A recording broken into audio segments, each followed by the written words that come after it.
On a crisp evening at an exclusive gala, twin sisters Aisha and Amara, dressed in elegance, were ushered into VIP seats they'd rightfully earned, only for a staff member to demand they move for a white man who claimed superiority.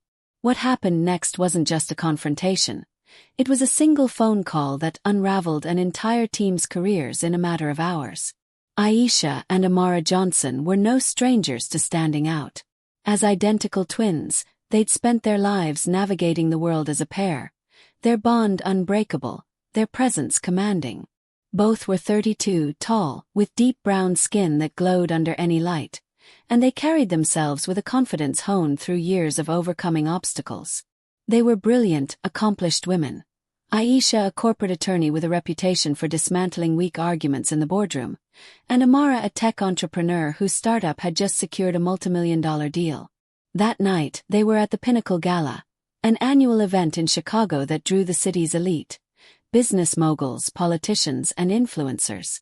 The twins had been invited as honored guests, their names on the VIP list, their seats reserved in the front row of the grand ballroom. The gala was held at the opulent Sterling Hotel, a venue known for its crystal chandeliers, marble floors, and a reputation for catering to the city's most powerful. Aisha and Amara arrived early, their tailored dresses, a deep emerald green for Aisha, a striking cobalt blue for Amara, drawing admiring glances as they crossed the lobby. They checked in at the registration desk, where a young woman with a tight smile handed them their VIP badges. "Front row, seats 3 and 4, she said, her eyes lingering on them a moment longer than necessary. The twins exchanged a glance, a silent acknowledgement of the microaggression they'd learned to recognize. It was a look they'd perfected over years. Here we go again. They settled into their seats, the plush velvet cushions a stark contrast to the stiff energy of the room.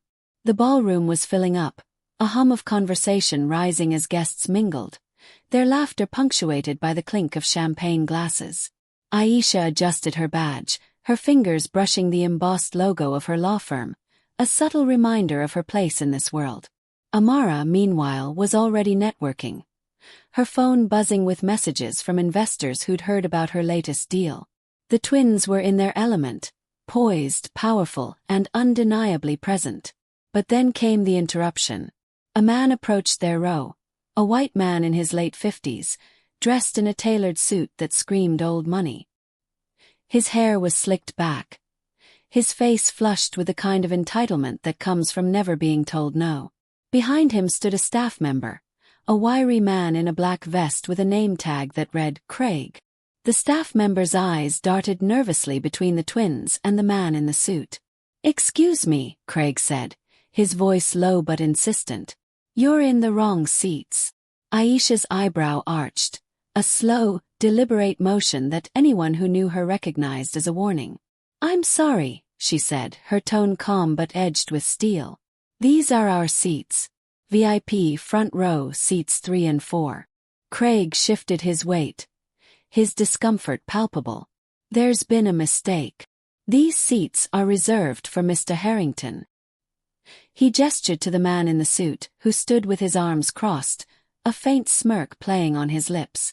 Amara leaned forward, her voice measured but firm. "There's no mistake. We checked in. Our names are on the list. We're exactly where we're supposed to be." Mr. Harrington, whose full name they'd later learn was Edward Harrington, a real estate developer with a reputation for throwing his weight around, cleared his throat.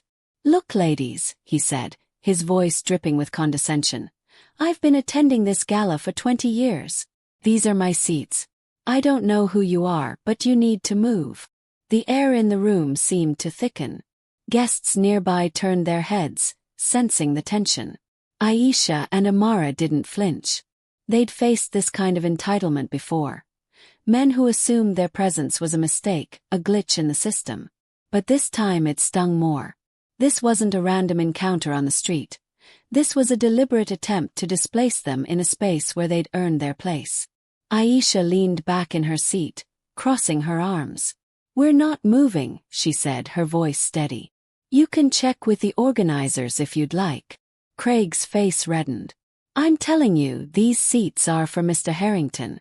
You need to get up, or I'll have to call security. Amara's eyes narrowed. Call security, she repeated, her voice low but carrying the weight of a challenge. You're threatening us for sitting in our assigned seats. The exchange was drawing more attention now. A few guests whispered to each other, their eyes flicking between the twins and Harrington.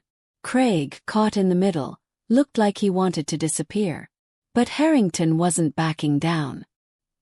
He stepped closer, his voice dropping to a patronizing whisper. Let's not make a scene. Just move to the back. There are plenty of seats there. The implication was clear. Back. Where they belonged. Aisha felt a familiar heat rising in her chest, the kind that came from years of being told to shrink, to step aside, to make room for someone else. But she didn't raise her voice. She didn't need to. Instead, she pulled out her phone, her fingers moving with purpose. I'm not going anywhere, she said, her eyes locked on Harrington's. But I will make a call. Harrington chuckled, a sound that grated on Amara's nerves. Go ahead, he said. Call whoever you want. It won't change anything. He was wrong. Aisha's call wasn't to security or even to the event organizers. It was to Marcus Ellison, the CEO of Pinnacle Enterprises, the company hosting the gala. Marcus was a client of Aisha's law firm, and over the years, they'd developed a professional respect. She'd handled a high-stakes merger for him just 6 months earlier, saving his company millions. If anyone could cut through the nonsense, it was Marcus.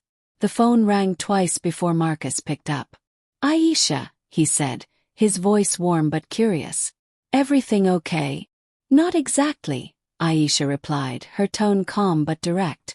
She explained the situation. How she and Amara had been asked to give up their VIP seats for a man who assumed he had more right to them. How the staff was complicit. How the encounter reeked of bias. Marcus listened without interrupting, his silence heavy with understanding. I'll handle it, he said finally. Stay where you are. Within minutes, a woman in a sleek black suit approached the row. Her name tag identified her as Vanessa, the event manager. Her expression was professional but strained, as if she'd just received an earful. Miss Johnson, she said, addressing the you to step aside. Twins with a nod. I apologize for the confusion. These are your seats. There's been a misunderstanding. Harrington's smirk faltered. A misunderstanding, he snapped. I've been sitting in these seats for years. This is unacceptable. Vanessa turned to him, her voice polite but firm. Mr. Harrington, your ticket is for the second row. If you'd like, I can escort you there now. Harrington's face turned a deeper shade of red. Do you know who I am? He demanded. I'm not moving to the second row. These women, Vanessa interrupted, her voice steady, are honored guests. Their seats were reserved months ago. If you have an issue, I suggest you take it up with the organizers. But I assure you they'll tell you the same thing. The room was quiet now, the hum of conversation replaced by the weight of onlookers' stares. Harrington opened his mouth to argue, but something in Vanessa's expression, a mix of authority and exhaustion, stopped him.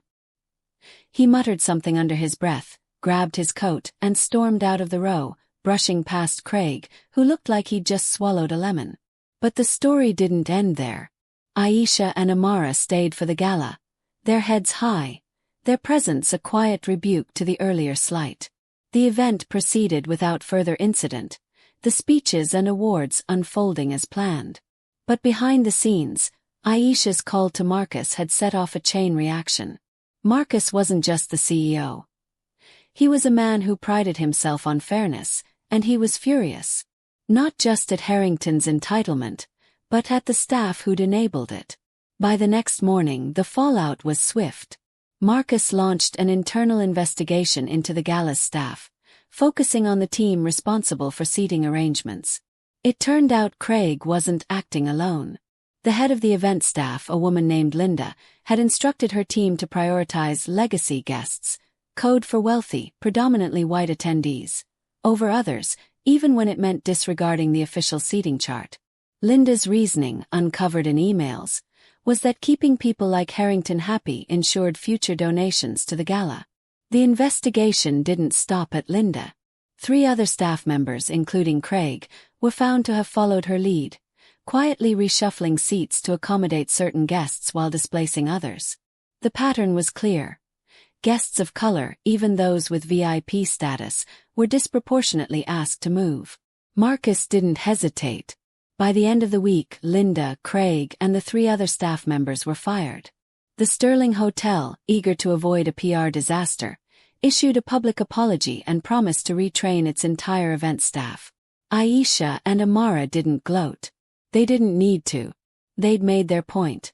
Not with a scene, but with a single call that exposed a system rigged against them. The news spread quickly, first through whispers among Chicago's elite, then through posts on X, where users praised the twins for standing their ground. "This is what power looks like," one user wrote. 2 black women refusing to be pushed aside. For the twins, it wasn't about revenge. It was about accountability. They'd spent their lives proving they belonged.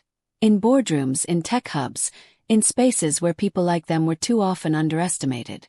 That night at the gala, they didn't just hold their ground. They reshaped the conversation. And in doing so, they reminded everyone that power isn't just about who you know. It's about what you do when the world expects.